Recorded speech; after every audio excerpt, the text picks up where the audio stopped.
சரணம் கந்தர் அனுபூதி பாடல் 21. கருதா மறவா என்று துவங்குகிற பாடல். கருதா மறவா நெறிகாண எனக்கு இருதாள் வனஜம் தர என்று இசைவாய் வரதாம் முருகா மயில் வாகனனே விரதாம் சுர சூர விபாடனனே. இதை பிரித்து படிக்கிற போதும் கருதா மறவா நெறிகாண எனக்கு இருதாள் வனஜம் தர என்று இசைவாய் வரதா முருகா மயில் வாகனனே விரத அசுர சூர விபாடனனே அப்படின்னு படிக்கணும்.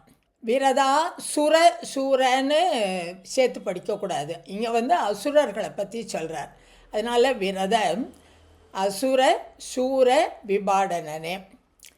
இந்த பாடலில் எனக்கு நினைப்பும் மறப்பும் அற்ற நிலை சித்திக்க வேண்டும் அப்படின்னு கேட்குறார். அதாவது சமாதி நிலை, நிர்விகல்ப சமாதி நிலைன்னு சொல்கிறோம் இல்லையா, நினைக்கிறது மறக்கிறது. முதல் ஒரு பாட்டில் சொன்னார், உதியா மரியா உணரா மறவா. இதுதான் இறைவனோட தன்மைகளே அப்படின்னு சொன்னார். நினைப்பது என்பதும் இல்லை, மறக்கிறதுங்கிறதும் இல்லை.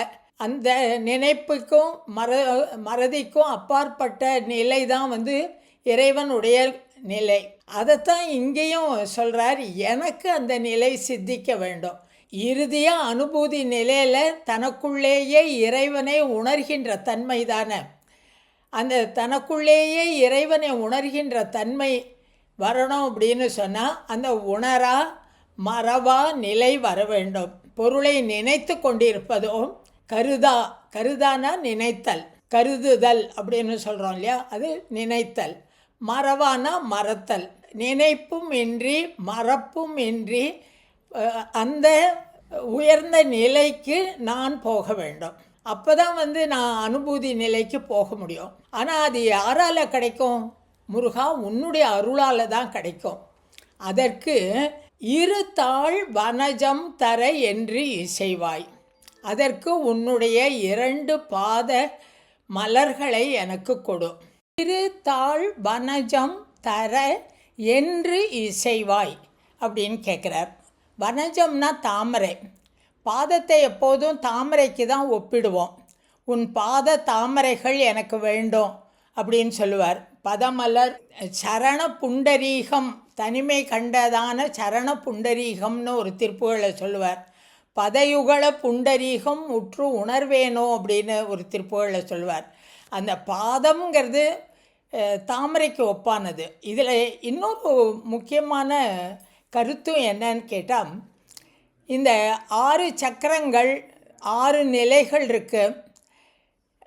ஆக்ஞா சக்கரத்துக்கு மேலே சகசிராரம், 1000 இதழ் கொண்ட தாமரை. அந்த நிலைக்கு தான் சமாதி நிலையிலிருந்து அங்கே தான் போகிறோம். முற்றும் உணர்ந்த பெருவெளியில் ஒன்றாக கலக்கின்ற அந்த நிலை, அதை யோக சாஸ்திரத்தில் சகசிராரம் 1000 இதழ் கொண்ட தாமரையாக சித்தரிப்போம். அதனால தான் கேட்குறார், முருகா உன்னுடைய பாதம்தான் அந்த தாமரை. அந்த தாமரை பாதங்கள் எனக்கு வழிகாட்ட வேண்டும். அந்த கருதா மறவா அந்த நிலையில் போக எனக்கு வழிகாட்ட வேண்டும் அப்படின்னு கேட்குறார். முருகனை கூப்பிடுற போதும் வரதாம் முருகாம் மயில் வாகனனே. வரதானா வரங்களை கொடுப்பவன். அடியவர் இச்சையில் எவை எவை உற்றன அவை தருவித்தருள் பெருமாளிலே ஆமாம். எத்தனை கோடி கருதினாலும் அடியவர்கள் எத்தனை கேட்டாலும் முனிய அறியாத பெருமாளவன். அதனால் அவனுக்கு வரதா அப்படின்னு சொல்கிறார். முருகா மயில் வாகனனே அப்படிங்கிறார். மயில் வாகனன்னு மயில்னா எப்பொழுதுமே ஓம் தத்துவத்தை குறிப்பிடுவது, ஆடும் மயில் இல்லையா. அதனால் தனக்கு அனுபூதி நிலைக்கு போகணும் அப்படின்னு சொன்னால் முருகன் நினச்சா மயில் மேலே இருக்கிற முருகனை நினைக்கிறார். அந்த பிரணவ தத்துவத்தை இடைவிடாது மனதில் நினைத்து கொண்டே. அடுத்தது விரதா அசுர சுர விபாடனனே. விரதானா விரதமாக எடுத்துக்கொண்டவன். அதாவது நல்லவர்களை காப்பாற்றுவதாக அடியவர்களை காப்பாற்றுவதையே கடமையாக கொண்டவன், விரதமாக கொண்டவன். விரத அசுரன் சூரபத்மனை சேர்ந்தவர்கள். அசுர சூரபத்மன் இவர்களையெல்லாம் விபாடனனே அவர்களை பிளக்கச் செய்தவன். சூரனை உடலை எருக்கூறாக பிளந்தான் இல்லையா? இதற்கு இன்னொரு விதமாக கூட அர்த்தம் சொல்கிறான். அதாவது விரதாசுர அப்படின்னுங்கிறத சேர்த்து, விரதா அப்படின்னா மிகவும் கொடுமையான செயல்களை செய்யக்கூடியவர்கள். விரதாசுர அப்படின்னாக்க கொடுமையான செயல்களை செய்யக்கூடிய அசுரர்கள் அவர்கள். அந்த சூரபத்மன் அவனை விபாடனனே, பாடனம் அப்படின்னு சொன்னோன்னா பாஷணம் அப்படிங்கிறதோட தமிழ் தணிகைமணி இந்த அர்த்தம் கொடுக்குறார். பாடனனே அப்படின்னா பாஷணம், அதாவது அந்த மாதிரியான வார்த்தைகளை கொண்டவன்.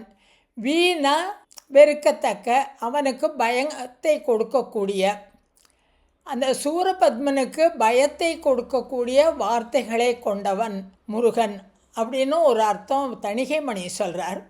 ஆனால் பொதுவாக நம்ம எடுத்துக்கிற அர்த்தம் அசுர சூர விபாடனனே, அசுரர்களின் தலைவன் சூரபத்மனை இரண்டாக பிளந்தவனே, நீ எனக்கு நிர்விகல்ப சமாதி நிலைக்கு அழைத்து செல்ல வேண்டும். அதற்கு உன்னுடைய பாதங்களை எனக்கு தர வேண்டும். போக்கும் வரவும் அற்று, இரவு பகல் அற்று, அந்த நிலை தான் கருதா மறவாங்கிற நிலை. திருப்புகழில் நிறையா இடங்களில் இதை சொல்லுவார். அந்தி பகலற்ற நினைவு அருள்வாயே அப்படிம்பார் ஐங்கரனை ஒத்த பாடல்ல. அந்தினா அஜானம், பகல்னாக்க ஞானம். ஞானம் அஜானம் ரெண்டுமே அற்ற நிலை. அதுதானே அத்வைத்த நிலை. அந்த தான் இந்த பாட்டில் கேட்குறார். எனக்கு அந்த நிலை சித்திப்பதற்கு முருகா, நீ மயில் மேல் வருகின்ற முருகா, நீ எனக்கு அருள் புரிய வேண்டும் அப்படின்னு கேட்குறார். முருகாச்சரணம்.